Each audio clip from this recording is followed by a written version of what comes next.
Pedro, en el capítulo 2 y el versículo 3.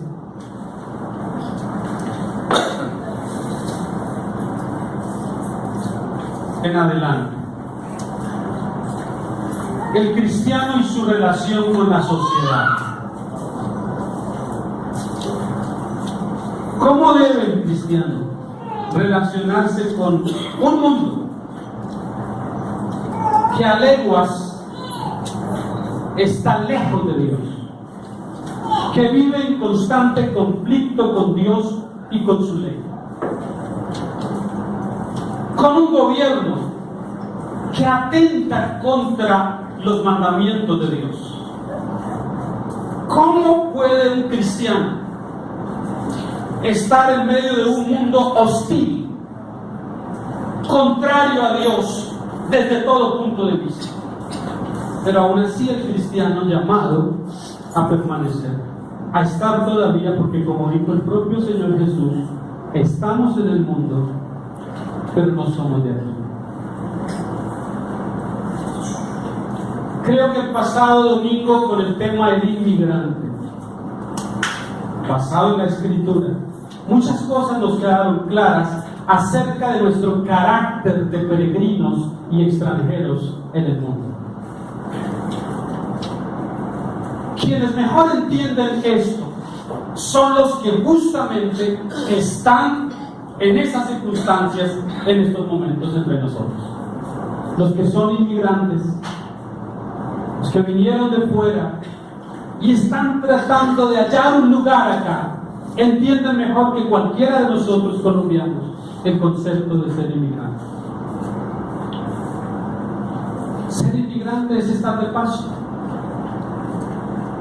No es solamente ser un caminante, siendo que está rodeado de aventuras, no es propiamente un aventurero, porque el peregrino y el extranjero aplicado al cristiano es alguien que sabe con certeza dónde está su hogar definitivo.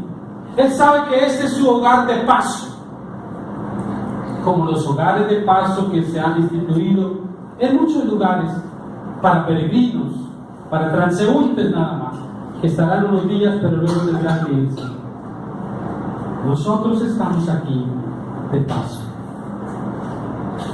La tendencia es a sentirnos a gusto en este hogar de paso,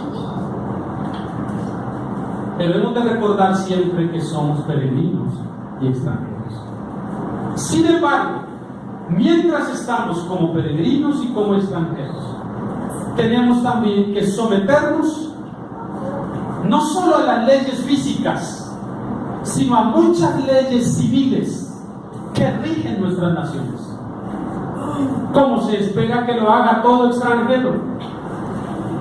Cuando, aún estando de paso en nuestro país, está obligado a guardar las leyes de la nación en donde está.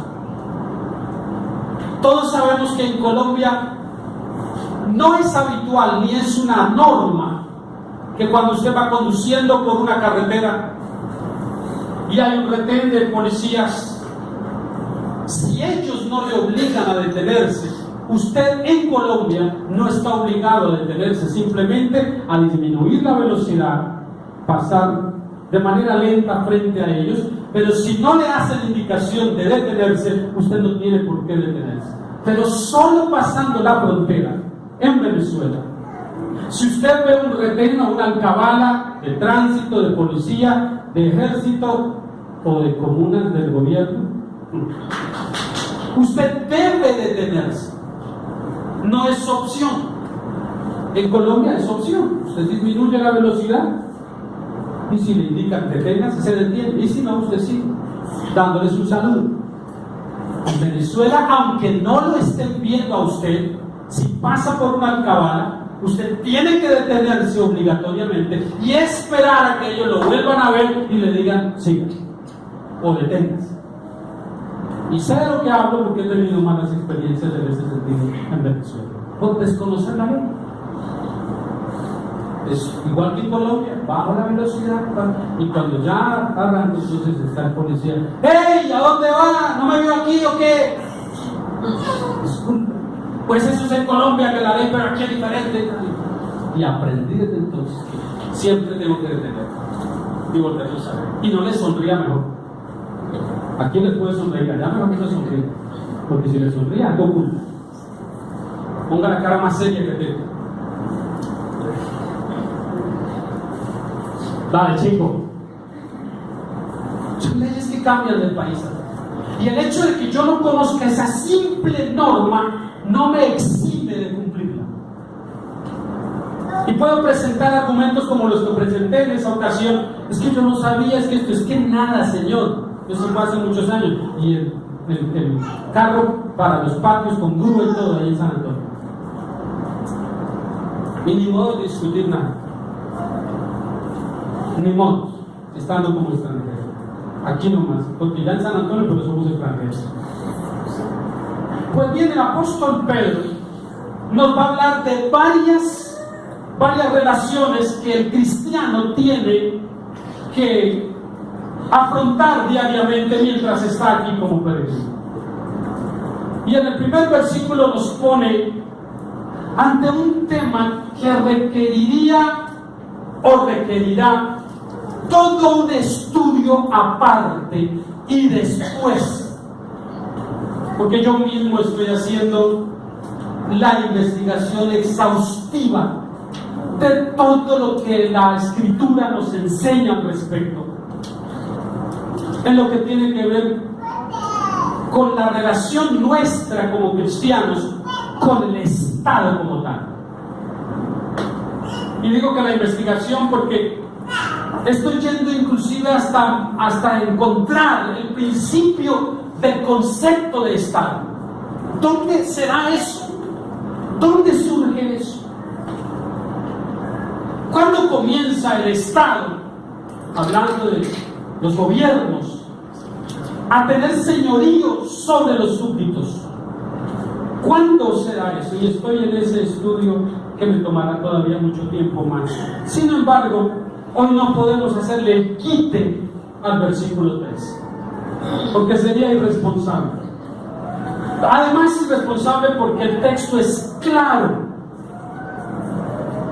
Y nos dice Pedro que estaba dirigiendo su escrito a hermanos que estaban bajo una persecución constante por parte del emperador romano. Y mire lo que les dice: por causa del Señor, y ahí está la clave del versículo, por causa del Señor, someteos a toda institución humana, ya sea al rey como a superior, ya a los gobernadores como por él enviados. Otra clave: para castigo de quienes. Estos versículos tienen claves interesantes que no captamos cuando leemos de prisa. Que los gobernadores, las autoridades están enviadas, puestas por Dios, dice dirá el apóstol Pablo, para castigo de los malhechores. ¿Y para qué? ¿Cuándo el Estado hace algo como esto con los ciudadanos de bien? ¿Cuándo hace la segunda parte? ¿Cuándo nos hacen llegar una ancheta en diciembre porque hemos sido ciudadanos ejemplares? Pero lo que dice ahí es eso: que los gobernadores, que los presidentes, que los mandatarios y dignatarios y magistrados están para hacer alabanza a los que hacen el bien. ¿No le parece a usted una ironía? Usted se cuelga con unas cuotas de una tarjeta de crédito y lo remiten todo el cobro a un abogado, a una oficina de abogados. Y usted sabe, no tiene los recursos, no puede, y el tiempo pasa, y se acumula la deuda, y el abogado llama vez tras vez hasta que o se cansan ellos o se cansa uno. Y al final, por allá, para tratar de recuperar algo, entonces dicen: hay una amnistía. Y de los 12 millones que usted debe, mire señor, si solo consigue 2,5 millones de pesos, su deuda queda totalmente cancelada. ¿Cómo? A menudo las instituciones bancarias y jurídicas encargadas de estos cobros hacen cosas como esas. Y el que debía todo ese dinero sale beneficiado, habiendo esperado 4 o 5 años, y la deuda se le reduce a lo mínimo posible y quedan casi salvo el efecto. Cuando hacen cosas como esas con clientes constantes y fieles, que nunca se atrasan en nada. ¿Ha oído la publicidad de Cañosa? Señor, muy buenas tardes, le llamamos de la oficina de Claro. Es que usted es un cliente excepcional. Y por ser un cliente excepcional, entonces me pretenden vender un paquete de minutos más caro que el que tengo. Además es que me llamaban para decir que por ser un cliente excepcional no me iban a cobrar este mes la factura. Nunca hay esa clase de trato. Es una sociedad que premia a los que obran mal. Al que se atrasa con los pagos, a ese le dan una amnistía. Pasa con los impuestos de vehículos, pasa con los impuestos de Hacienda y todo eso. Con todo eso sucede. Hay amnistías para ellos, pero nunca hay una reducción para los que caminamos al día. Nunca hay una atención y dice que están para eso. ¿Vamos entendiéndonos? Amén. Hermano mío, el ser humano es actor y receptor de autoridad. Todos nosotros tenemos roles de autoridad. Ningún hombre escapa de una u otra manera a la autoridad. O está bajo autoridad, o él mismo es autoridad sobre otros. Normalmente las dos cosas se dan a la vez. Tiene usted a su patrón en el trabajo como autoridad, pero tiene a sus hijos que están bajo su autoridad en su casa. Y tenemos que saber cómo actuar en estos casos. Porque cierto es que cuando hablamos de autoridad, el único con autoridad soberana y absoluta es Dios. Nadie más tiene una autoridad absoluta. Nadie escapa de la autoridad, de esa autoridad. Nadie escapa de esa autoridad, porque toda autoridad está por debajo de la autoridad de Dios. La de Él está muy por encima. Pero cuando nos acercamos al tema de nuestra relación con el gobierno, con el Estado, hemos de preguntarnos por lo menos 3 cosas. Hemos de preguntarnos. Primera pregunta: ¿cuál es el significado y la legitimidad de la autoridad que está bajo Dios? ¿Cuál es? Primera pregunta. Segunda pregunta: ¿cuáles son las funciones delegadas de la autoridad o a la autoridad? ¿Cuáles son? Y tercera pregunta: ¿cuáles son los límites de la obediencia a la autoridad? Porque hay límites. Estas preguntas debemos responderlas bíblicamente. No podemos responder, a mí me parece, yo intuyo, yo creo. No. Hay que responderlas a la luz de la Biblia. Vayan conmigo por favor a Romanos capítulo 13. El texto que escriben todos los que son estatistas. Cuando uso la palabra estatistas, me refiero a los que promueven la necesidad de un Estado que esté sobre ellos como un padre para suplirles todo lo que necesitan y para cuidar de ellos y para abusar también de ellos. En cierto sentido, y sin que se me tome como anarquista, yo soy un poco antiestatista. ¿Me hice explicar? Estas preguntas debemos responderlas a la luz de la Biblia. La primera pregunta, ¿cómo la respondemos? ¿Cuál fue la primera pregunta? ¿Cuál es el significado y legitimidad de la autoridad bajo Dios? Esto es lo que respondemos nosotros. Lo que legitima toda autoridad es el servicio que ésta preste. Porque toda autoridad está puesta para prestar un servicio. Leamos al apóstol Pablo en Romanos 13:1. Sométase toda persona a las autoridades superiores por una razón, porque no hay autoridad sino de parte de Dios, y las que hay por Dios han sido establecidas. Vamos hasta ahí nada más. Vamos ahora a mirar los otros versículos que él dice. ¿No elegimos acaso nosotros desde presidente hacia abajo? ¿No elegimos a estas personas para que presten un servicio? ¿No es eso lo que se espera? ¿No es eso lo que se supone que están llamados a hacer? ¿No es entonces el servicio que presten lo que legitimiza su autoridad? Dicho de una manera negativa, si no se presta el servicio para el cual ostentan esa autoridad, entonces están en tela de juicio. El problema que pasa con nosotros, y voy a hablar solo de nuestro país, aunque en otros es peor el asunto, o si no, miremos solo aquí a nuestros vecinos. Pero aquí ya es fatal.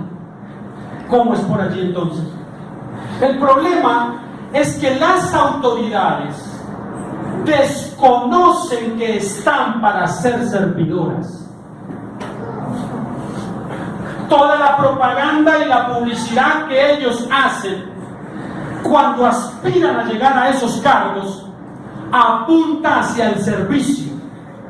Todas las promesas tienen que ver con compromisos de servir que ellos harán cuando estén en el lugar al que aspiran llegar.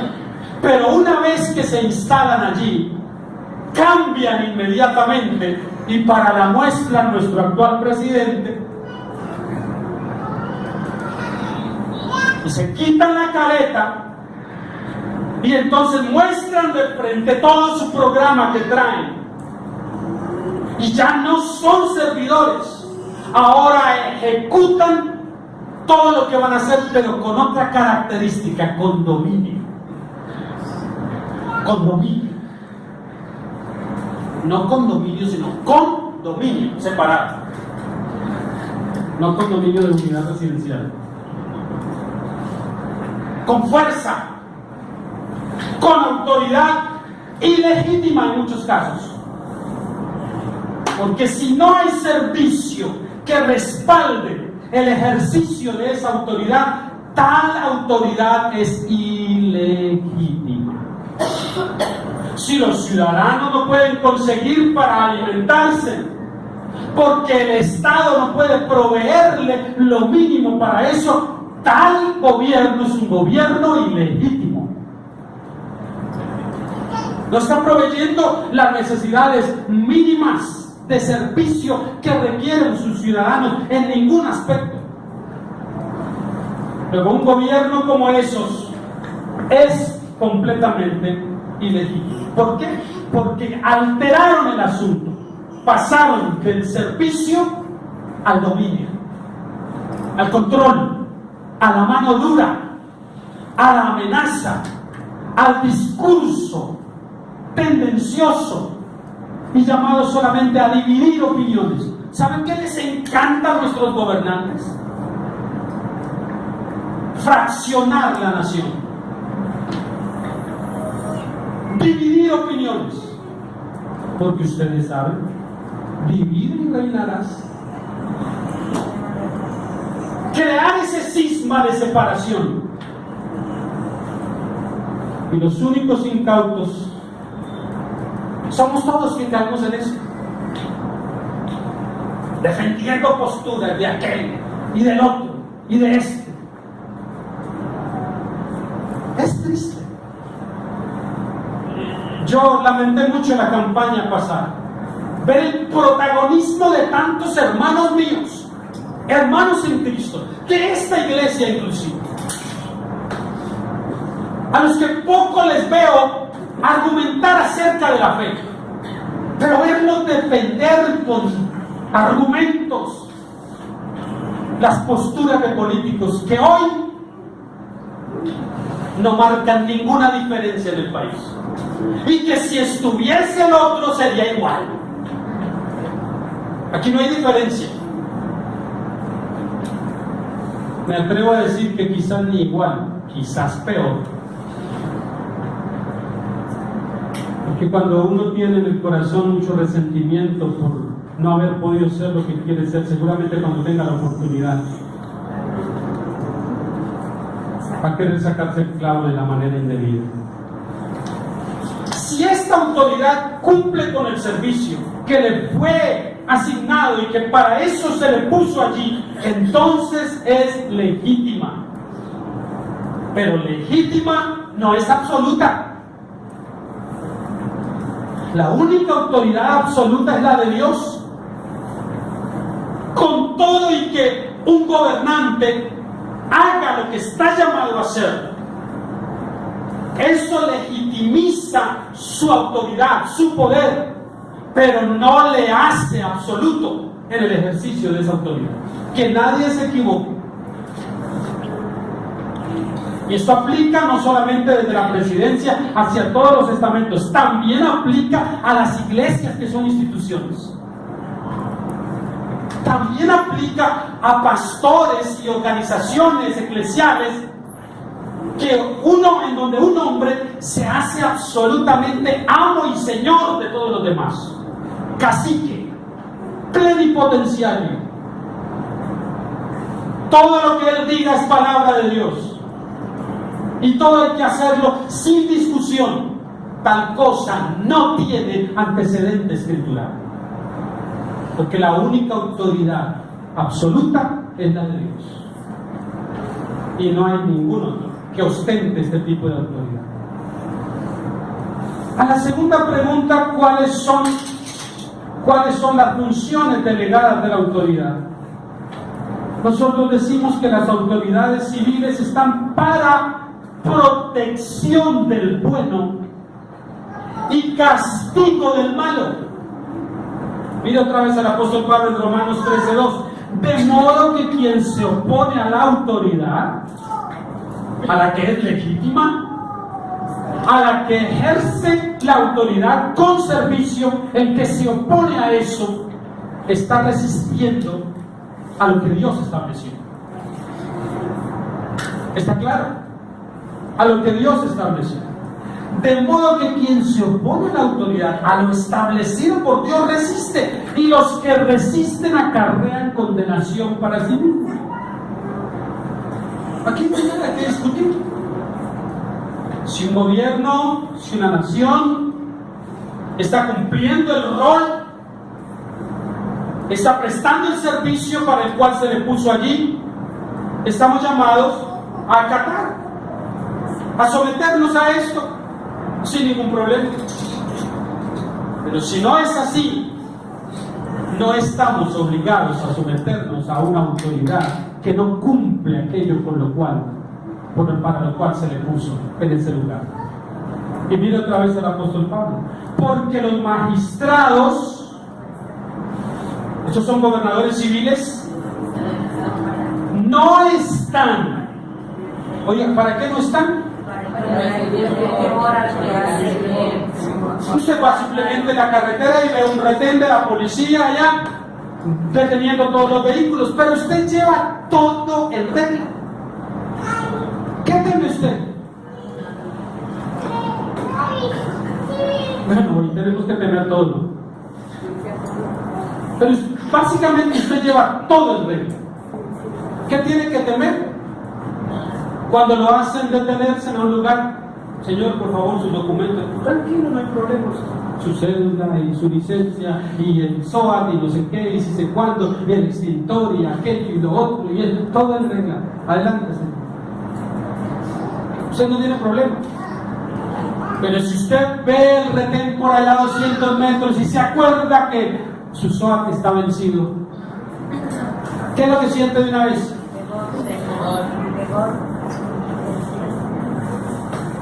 Temor. Porque también sabemos a ciencia cierta que la mayoría, si no todos, esos que representan a la autoridad, están allí no para hacer que nosotros cumplamos la ley, sino para violarla ellos principalmente, porque siempre hay una manera de negociar. Les sale más caro traer la grúa, el carro detenido por tanto tiempo, somos 4, colaboren con algo. Y esos que son autoridad están abusando de su autoridad, demostrando que son ilegítimos cuando le proponen a usted un soborno.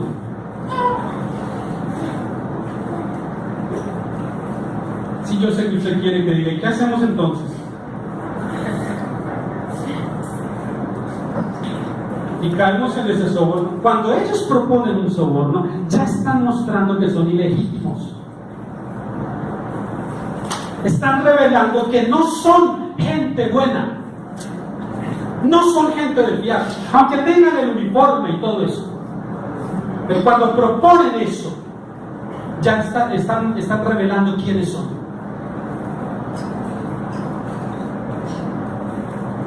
Y este es el criterio personal, que si un Estado pone gente como esta, ilegítima, a ejercer una autoridad ilegítima, para obligarnos a cumplir leyes que no les importan en lo más mínimo. ¿Cuántos recuerdan aquella época en que impusieron la regla, la norma, que en carretera a cualquier hora del día todos teníamos que andar con las luces encendidas? Hace unos años atrás. Es porque se previenen accidentes, porque es mejor, porque no sé qué. Inventaron todo el cuento de las bolsas plásticas, igualito. Que si usted paga la bolsa plástica parece que no va a contaminar. Pero si nos daban antes gratis, entonces sí contaminaban. Todo el cuento ese de la millonada que el Estado está haciendo a cuenta de las bolsas plásticas de los supermercados. Y de esa misma manera caímos también con el cuento de las luces encendidas. Pero era una ley, era una norma. ¿Sabe qué se descubrió después? Que el senador flamante que propuso eso trajo una franquicia para vender baterías en el país. Y la cochinada de ley que se inventó fue solamente para cuidar sus intereses. Luego, toda persona que accedió al soborno alguna vez con los policías por no llevar las luces encendidas, nada incorrecto hizo. Porque desde la ley en adelante ya era sucia en su intención y motivo. Era sucia y estaba corrompida esa ley. Así que el cargo de conciencia de algunos es que no sobornar al policía porque la luz se iba a apagar, y los que no se sientan culpables son ellos, son los más culpables. No estoy promoviendo que hagamos eso de ninguna manera, pero sea capaz de pensar, o caiga redondo en cualquier cosa. Intente que lo dejen ir sin tener que sobornar. Intente eso, porque si usted es astuto, usted puede también después decirle, pues podemos hacer dos cosas, policías, me dejan ir y voy a resolver el problema del SOAT, a ver cómo lo arreglo y todo, o aquí tengo la grabación de lo que usted me está diciendo.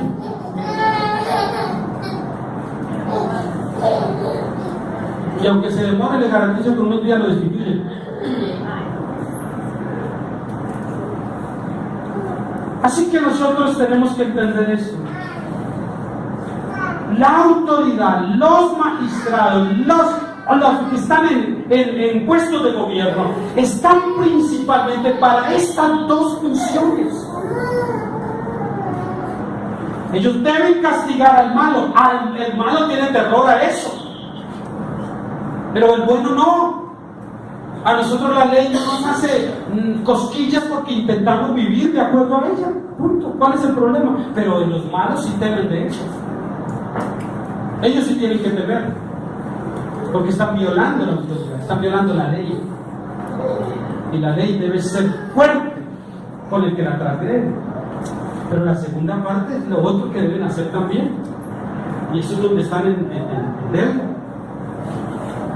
No están para infundir temor al que hace el bien, sino al malo. ¿Cuándo hacen eso? ¿Cuándo hacen eso nuestras autoridades? Este es un país, hermano, en donde las leyes, desde que se elaboran, ya se elaboran con la posibilidad de que se violen. Les confieso que yo quise ser abogado. Y la razón por qué no fui abogado principalmente fue por la premisa errónea con la que nos acercamos al derecho. Es que para mí, en mi temprana juventud, hubo un choque. No poder entender. Y todavía no lo entiendo. Que la premisa parta de eso, porque nuestro derecho es el derecho romano.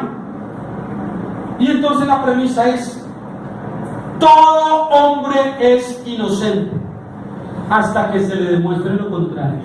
Y cuando yo voy a la escritura parte al contrario: todo hombre es culpable hasta que pueda demostrar lo contrario, y no puede demostrarlo.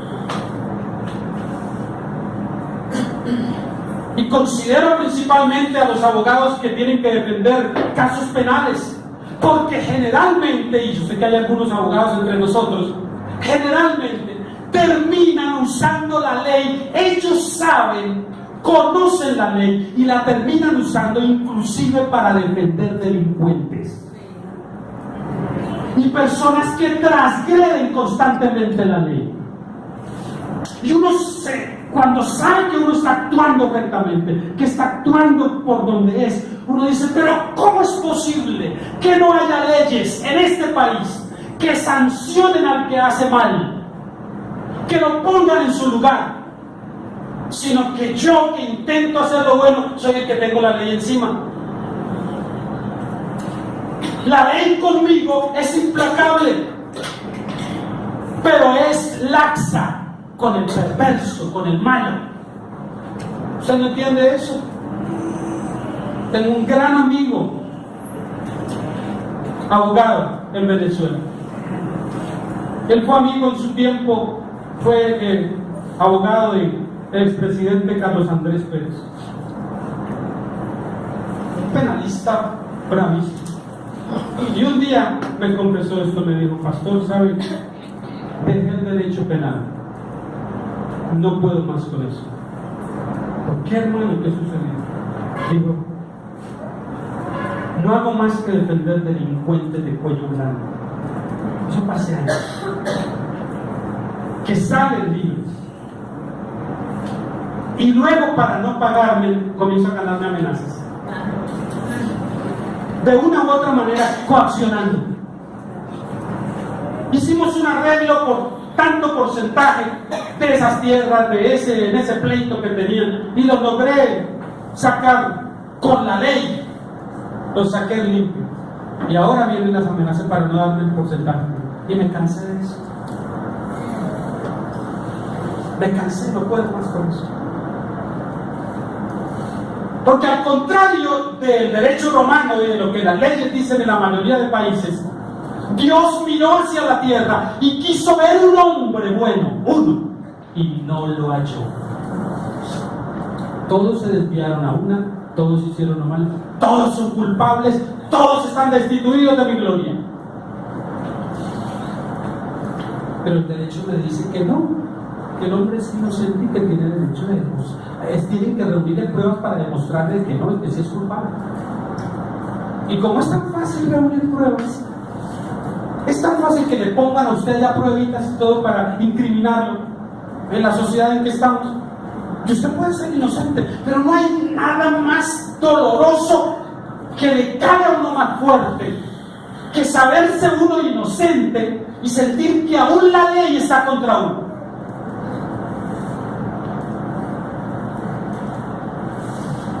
Es que usted sabe que usted no tomó eso que le están diciendo. Un niño en la escuela que no agarró esos útiles de otro compañerito, pero cuando fueron y buscaron en su pupitre, allá estaban. Y él insiste en que él no lo hizo. Y el sinvergüenza que le ocultó los útiles en el pupitre de él, por allá callado sabiendo libros. Entonces, ¿qué dice la ley? ¿Pero qué hacemos si se encontró en el pupitre de él? A mí me tendrían que explicar muy bien. Y tengo personas cercanas y todo con los que hablo a menudo estas cosas. Desde el derecho, ¿cómo procede eso? Fui a visitar un día a un chico joven en una cárcel en Buga. Fue alumno en el colegio de Benecer y yo fui su consejero un tiempo. Y fue a parar a una cárcel en Buga. Lleva como 10 o 12 años allí. Un chico de 20 años. ¿Por qué? Y cuando él habla conmigo, él me dice esto, me dice: estoy en la cárcel, pastor, porque me negué a aceptar lo que me proponían. Todo lo que me dijeron fue: acepte cargos que le va mejor, colabore con la justicia. Y entonces él dice: colaborar con la justicia es admitir que yo soy culpable en algo que yo sé que no soy culpable. Pero como no hago lo que la ley me dice, entonces me castigan por eso. Porque obligo a todo el aparato judicial a mover toda su lenta estantería para demostrar, y burocracia, para demostrar de que en efecto yo soy inocente. Tuvo relaciones sexuales con una chica de 17 años, toda una mujer hecha y derecha ya, consentidas, pero que luego lo acusó de violación. Está en la cárcel todavía. Una vida dañada. Ese muchacho se dañó en ese lugar. Totalmente. ¿Quién lo dañó? Sí, vamos a partir que él mismo es una persona que está corrompida como todos los demás, pero además de eso, el sistema mismo se encargó de dañarlo. No hubo justicia. Me estoy explicando que esto es muy delicado. Nuestra relación con esta clase de leyes es muy delicada, muy delicada. No es dominio, no es señorío, es servicio lo que nosotros esperamos de las autoridades. Servicio para el malo, castigando sus fechorías, eso es prestar un servicio, porque para eso están puestos. Y servicio para el bueno, reconociendo lo bueno que hace también, al menos dejándolo en paz y no grabándonos más con impuestos y con cosas como estamos en este momento en esta mesa. Como que el país está nadando en la opulencia para podernos meter más impuestos. Todo esto se hace sobre la base de la justicia. Lo que legitimiza una autoridad es el servicio, la justicia. Eso es lo que legitimiza, no es otra cosa. Y el objetivo siempre va a ser principalmente para el malo. Es justamente, hermano, las leyes que tienen como objetivo someter las que no son legítimas. Toda ley que tenga como fin someter a alguien no es legítimo. Por ello es que tienen que imponerse, porque como saben que no son legítimos, entonces tienen que dictar decretos a la fuerza, a la brava. ¿Usted sabe cuántas veces yo siento molestia en esta ciudad cuando cualquier junta de vecinos en un barrio cualquiera pueden cerrar una cuadra? Solo porque les place van a hacer la piñata del niño, y ellos tienen autoridad en esta ciudad. Solo en esta ciudad se ve: vamos a cerrar la cuadra porque vamos a hacer una piñata, punto. Y usted va pasando y no, la cuadra está cerrada. Los vecinos decidieron que podían cerrar la cuadra. Pues no deberían poder hacer eso, porque están siendo ley por ellos mismos. Eso es un espacio público por donde todo el mundo necesita transitar. Pero ¿qué decimos de las leyes que inventan a nivel de la misma alcaldía? Hoy hay restricción por tal parte porque no puede pasar por ahí. Y vamos a ver el trasfondo de eso. Pero como, ¿por qué o qué? Siempre recuerdo hace 2 o 3 años, cuando el día sin cargo para una Semana Santa. Magnífico. Hay que el medio ambiente, magnífico. Pero eso no puede ser una norma obligada en todos los casos, sin ninguna excepción. Ese día mi esposa casi tiene un infarto estando en la casa. Y sin saber qué hacer, corrí a buscar un taxi. No había taxis. Por la autopista panamericana, allá en Lomitas. Todo el mundo caminando en las romerías a las iglesias católicas. Una iglesia que ya no es la iglesia oficial de este país, imponiendo normas para toda la ciudad. Todos teníamos que detenernos y caminar, porque los señores que gobiernan como iglesia dictaron que ese día iban a recorrer a mirar monumentos y procesiones y cosas de esas. Y nos impusieron a una minoría que no somos católicos algo que ellos quisieron que fuera así. ¿Usted sabe la molestia que yo tenía? Ni corto ni perezoso. Fui a agarrar el carro de mi hija y móntate ahí, nos vamos. Y luces prendidas y estacionarias y pito y del por entre la gente. Y ya miraban, ¡ay! Y el carro ahí. Y mi esposa a punto de morir. Yo pensé que se me moría en el carro. Y cuando llego hasta el peaje, ahí inmediatamente se me atravesaron los funcionarios. Mi esposa está infartada, necesito pasar. Deme el paso, necesito. No, señora, oríllese. Ya vinieron muy amables, muy atentos, llegó la ambulancia, estacioné el carro y nos llevaron en la ambulancia. Pero se imagina todo el trauma creado porque un grupo decidió que tenían que hacer eso. Imagínense que a nosotros nos dieran la gana de salir ahora frente al hotel y parar la vía en la calle Séptima, porque es que hoy es el día del Señor y nosotros estamos aquí reunidos en este hotel. Vaya a ver si no nos llega el esmalte una vez a quitarnos con chorros de agua, y si no con lacrimógenos. Hay una serie de desigualdades, hermano, que hacen que las autoridades carezcan de reconocimiento, que no sean legítimas. Pero el problema es que tanto Pedro como el apóstol Pablo dicen los dos que a causa del Señor, que el sometimiento a Cristo y la resistencia a los tiranos son tema de toda la Escritura. O mire a Daniel, o mire a José, o mire a Moisés, o mire a Abraham,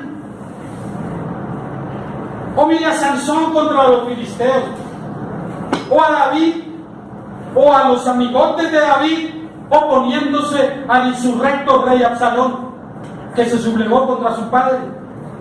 Todos esos desconociendo esa autoridad que trataba de imponerse sobre ellos. Hay patrones en la Escritura que nos dicen a nosotros claramente que hay ocasiones que por razón de supervivencia solamente y nada más obedecemos estratégicamente al tirano para un fin mayor, que perseguimos un fin mayor y que por ese fin mayor nos sometemos solapadamente, como el niño. Siéntate, Juanito. No me siento. Siéntate, Juanito. No me siento, profesor. Juanito, que te sientes. Me siento, pero por dentro estoy de pie. Es más o menos eso. Sí, Señor, aquí estoy acatando, pero olvídese, en la menor oportunidad que yo tenga de procurar la libertad y de procurar librarme del yugo de una autoridad ilegítima, lo hago.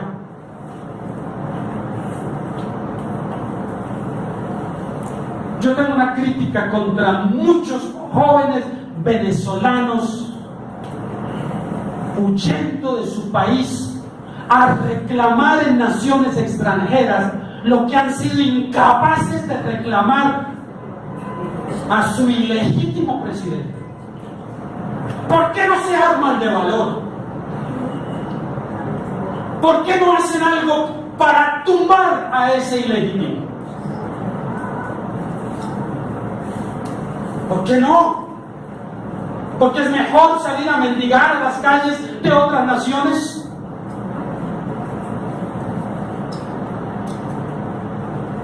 Esto es un tema delicado, yo sé, que causa algún tropiezo para muchos, porque nosotros le debemos sujeción a Cristo.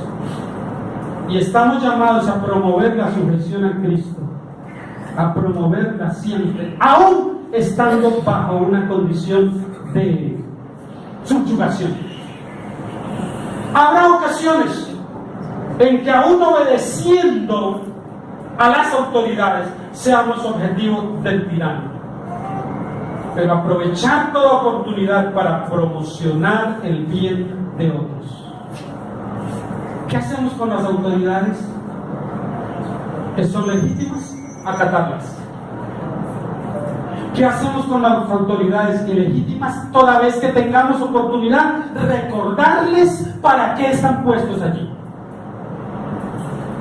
Usted tiene el derecho como ciudadano cristiano de escribir de cuando en cuando un documento y hacerlo llegar a un concejal, a un alcalde, a un magistrado, para recordarle que está llamado para prestar un servicio y no para ejercer dominio sobre los que gobiernan. Usted puede hacer eso libremente, en respeto.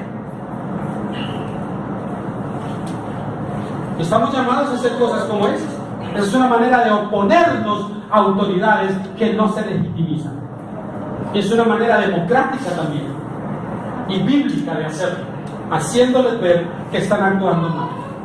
Luego, él entra en otro tema que va mucho más rápido, el versículo 15. Dice el apóstol Pedro, estoy en Pedro otra vez, ¿no? Vaya a Pedro otra vez. Porque esta es la voluntad de Dios. ¿Cuál es la voluntad de Dios?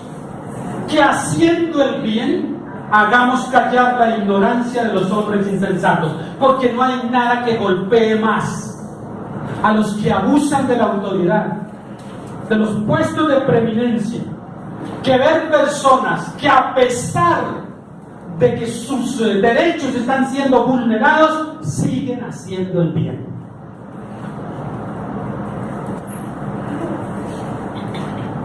Tenemos muchas autoridades ilegítimas en Colombia, pero no por eso dejamos de orar por ellos. Con mayor razón oramos por ellos.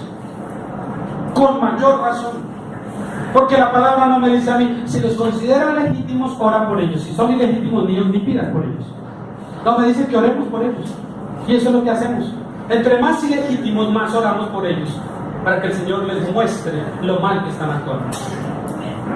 Y entonces cuando saben eso, pero están orando por nosotros a pesar de que procedemos y oran por nosotros, pues sí, caramba, esa clase de bondad no la esperan, no la esperan, esperan otro tipo de resistencia, pero no esa.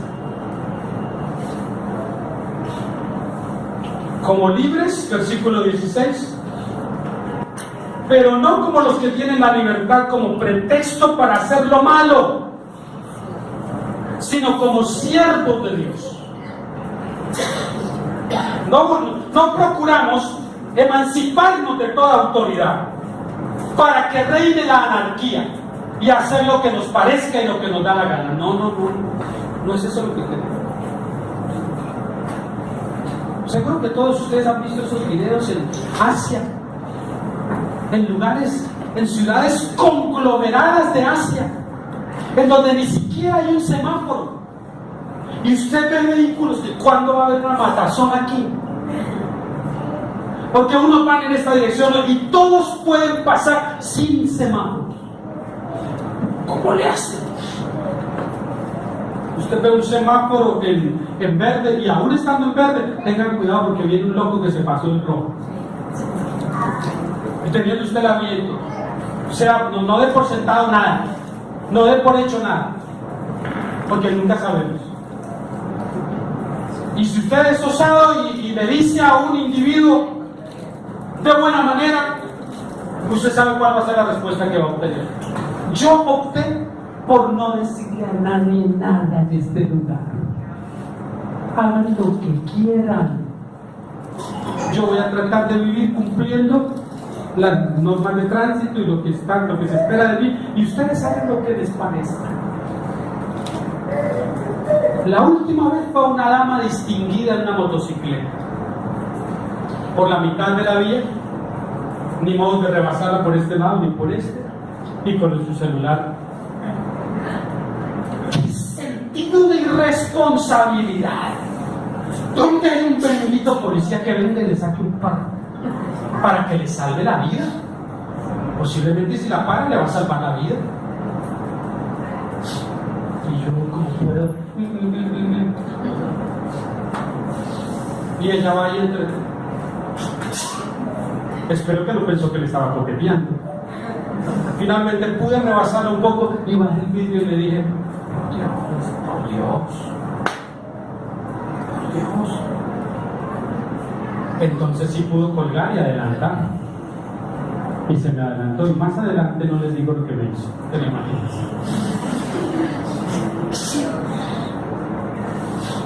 Esto es una dama, es una niña, y está actuando de esa manera ante un hombre mayor que con respeto y educación le está diciendo: oye, no seas irresponsable, cuidado, valórate. La manera fue un gesto. ¡Wow! Soy incapaz de repetirlo. Versículo 17: honrar a todos. Esto es respeto.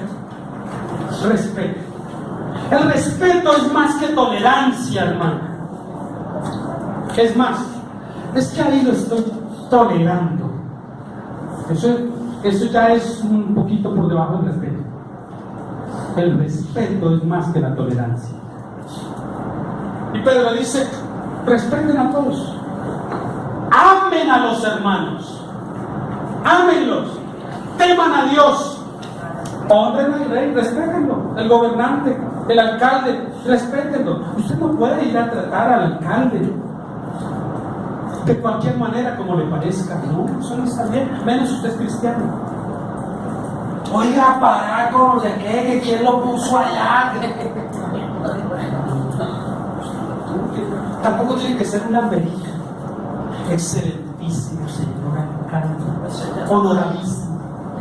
Tampoco, las medicas tampoco, lo que corresponde. Si no es doctor, tampoco le diga doctor. Respeto. Todo ser humano merece respeto. Y el mismo respeto que nosotros queremos que nos den es el que nosotros damos a otros. Y en el versículo 18 él habla de una relación que ya no existe hoy en día en el mundo. No se conoce la esclavitud como institución. Pero para esta época todavía existía. El 70% de toda la población que estaba bajo el Imperio Romano eran esclavos. El 70%. Era una multitud de gente esclava. Esa figura de la esclavitud, ¿cómo la equiparamos a nuestro hoy? Bueno, miren lo que dice él. Dice: criados, estad sujetos con todo respeto a vuestros amos, no solamente a los buenos y afables, sino también a los difíciles de soportar. Hablamos de la relación patrono-empleado, empleado-patrono. El cristiano tiene que ser el mejor empleado, el que mejor se comporta, el que llega más temprano, el que no se roba 10-15 minutos de su tiempo a la hora del almuerzo. Pero todos los demás lo hacen, pero usted no. El cristiano no puede alterar horas extras, decir que estuvo 4 horas y solo fueron 2 porque los demás lo hacen. El cristiano no.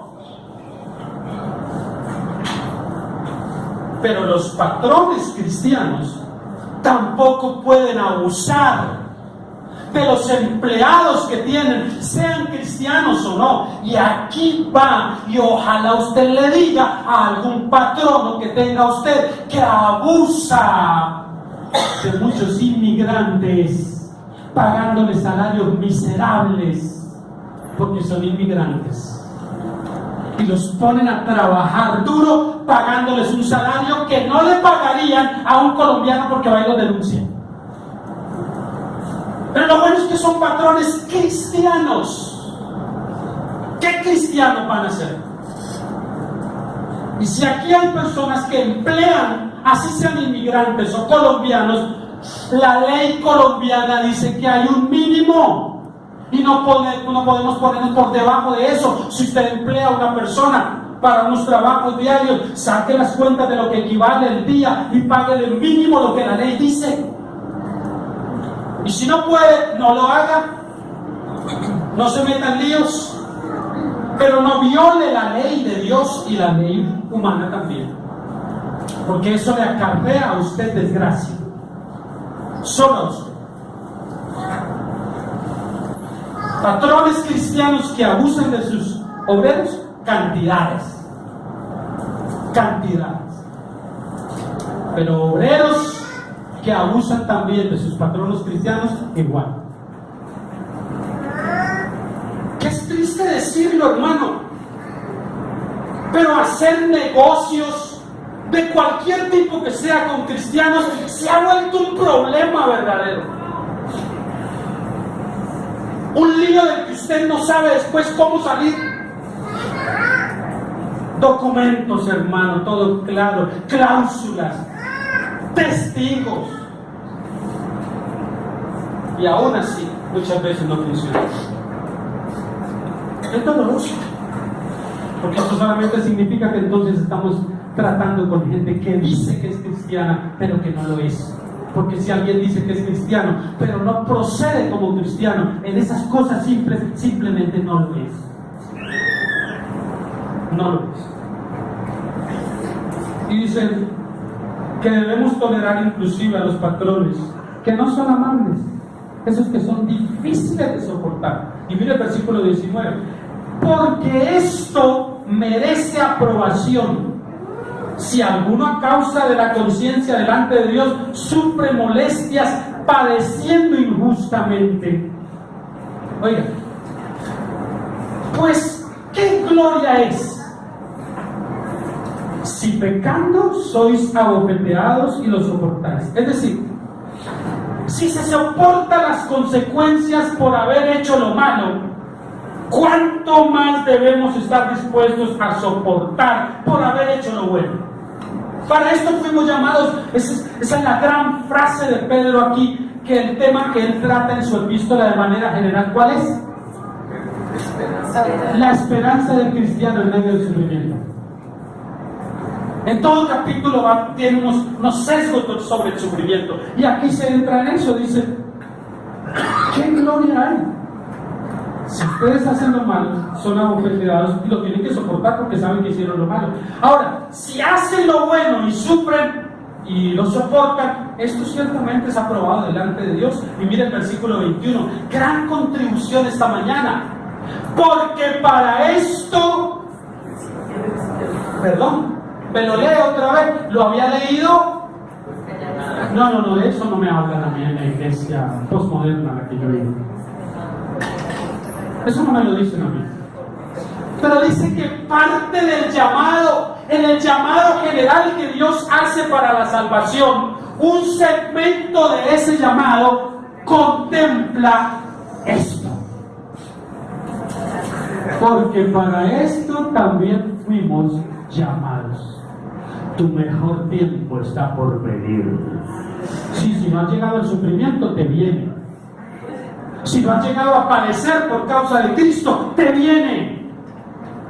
Porque es parte del llamado. Ahora entiendo por qué es que en esa iglesia va tan poca gente.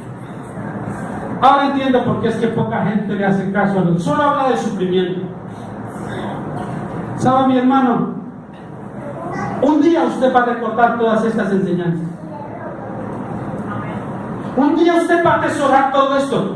cuando la prueba más fuerte venga sobre su vida. Cuando el rigor de un sufrimiento intenso, duro, para el que nunca le prepararon, asome por su puerta, usted se va a acordar de esto. Y usted va a decir: bendito aquel día en que no maquillaron la palabra de Dios para mí, sino que me dijeron la verdad. Que yo tenía que pasar por esto, porque eso era parte del paquete completo del Evangelio. ¿Usted escuchó por allá? No, ningún sufrimiento, ningún dolor de cabeza, ninguna escasez, ninguno esto, ninguno lo otro, ninguno aquello. Un locato grandote y bigotón una vez vino por acá y nos puso a declarar a todos cosas como estas. Declara después de mí: ninguno de mis hijos será un homosexual. Nadie en mi familia será pobre. Nadie morirá tempranamente. Ninguno morirá de cáncer. Él murió hace menos de 2 años de un infarto.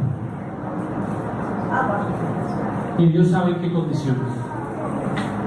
Había enviudado porque su esposa murió de cáncer. Su yerno, que fue el gran amigo mío, murió de cáncer hace muchos años también. Y no sé si tendrá algún nieto homosexual. Eso sí no me cumple. Pero todo lo que anunció se cumplió, pero en contra. Parte de lo que nosotros tenemos que hacer es tener una predisposición sana para cuando tengamos que encarar la adversidad, porque eso es parte de nuestro oficio como cristianos. ¿Por qué? Mire lo que dice Pedro. ¡Qué gran texto es este! Pues para esto fuiste llamados, porque también Cristo padeció por nosotros, dejándonos ejemplo para que sigamos sus pisadas. Pero es que todos queremos seguirlo. Después de la cruz, hacia la gloria. Después de la cruz, hacia la tumba, y después de la tumba, hacia la gloria a la derecha del Padre. Ese es el recorrido que nosotros queremos hacer. Nos queremos evitar el camino que lo llevó de Getsemaní a la cruz, con todo y su corona de espinas, con todo y la lanza en su costado, con todo y los clavos traspasándole. Todo eso lo queremos evitar, pero no hay manera, porque para eso fuimos llamados también. Y sin embargo no se comparan los sufrimientos de Cristo con los nuestros. ¿Por qué no van a venir a atravesar nuestras manos con clavos, ni a ponernos una corona de espinas, de pochote en nuestra cabeza? No es ese tipo de sufrimiento. Y yo me he dicho en varias ocasiones que cuando hablamos de sufrimiento, yo tengo que decir: Señor, perdóname por las veces que yo he dicho que mi adversidad significa sufrimiento. Eso no es sinónimo. Muchos de nosotros pasamos por la vida sin ni siquiera tener un acercamiento al verdadero sufrimiento. Mire lo que dice el apóstol en el versículo 22: el cual Cristo no hizo pecado, ni se halló engaño en su boca, y sin embargo, mire todo lo que tuvo que pasar. ¿Entendemos esto? ¿Comprendemos que nuestro llamado a la salvación incluye la participación en algún tipo de sufrimiento para identificarnos con Cristo también? ¿Cómo respondemos a esto nosotros? ¿Cómo respondemos a la posibilidad de estar frente al sufrimiento? ¿Cómo respondemos? Mire lo que dice el apóstol. ¿Quién cuando le maldecían no respondía con maldición?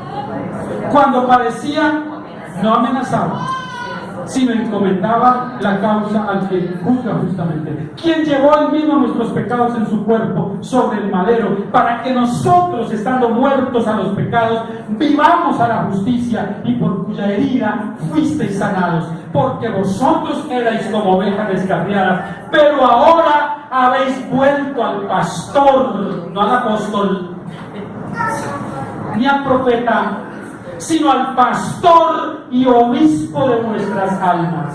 Cristo no respondió maldición por maldición. Bajo padecimiento no amenazó.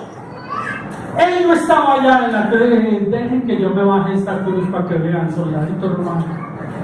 Ese de allá que me puso la lanza, dejen cuando resucite. No. Él no está en eso. Él los mira y dice: Padre, no les tomes en cuenta esto. Padeciendo, no amenazó, encomendó. ¿Qué cosa encomendó? Dice, esa palabra es clave. ¿Qué encomendó? ¿Su vida? ¿Encomendó su vida al Señor? No, encomendó la causa. Ni siquiera su causa, sino la causa del Señor. Él la encomendó, no su vida. ¿Puede ver eso? En las horas más álgidas, el Señor no está pensando en él ni en su integridad. Él está pensando en la causa que el Padre tiene que llevar adelante a través de él. Y todo lo que le importa es eso. Ay, si nosotros nos acercáramos al sufrimiento de esa manera. Estás llevando tu obra a cabo, Señor, a través de esto, y yo no lo entiendo. Pero siempre tendemos a enfocarnos en nosotros. Un cristiano despistado se conoce por esto. Porque cuando asoma el sufrimiento, lo primero que pregunta es: no entiendo por qué yo. ¿Por qué a mí? Un cristiano despistado piensa de esa manera. Un cristiano enfocado sabe lo que dice: el Señor será glorificado en esto. Él será glorificado. Y yo no lo entiendo, y a mí me cuesta, pero Él será glorificado en esto que está permitiendo, porque Él es el que tiene el control. Y terminemos con esto. Todo acto de injusticia procede desde donde procede. Debe ser, de donde sea que proceda, debe ser denunciado y resistido por el cristiano. Todo acto de injusticia, en particular cuando involucre a personas huérfanas, desvalidos, gente pobre y necesitada que le vulneran sus derechos, el cristiano debe pronunciarse. Debe pronunciarse. ¿Cómo vamos a encarar el sufrimiento nosotros? Y el versículo donde dice el apóstol Pedro que y por cuya herida fuimos sanados, no se está refiriendo a la sanidad física.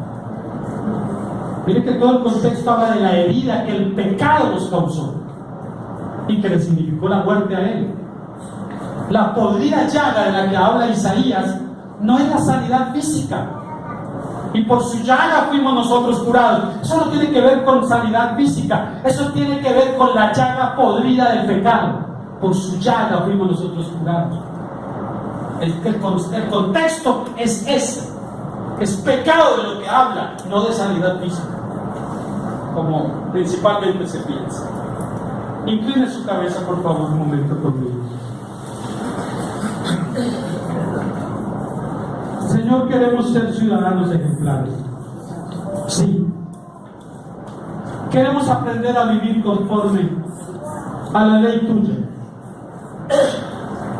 Pero una cosa necesitamos tener claro, y es que hay un solo Dios y un solo Señor a quien nosotros debemos absoluta sujeción y sumisión.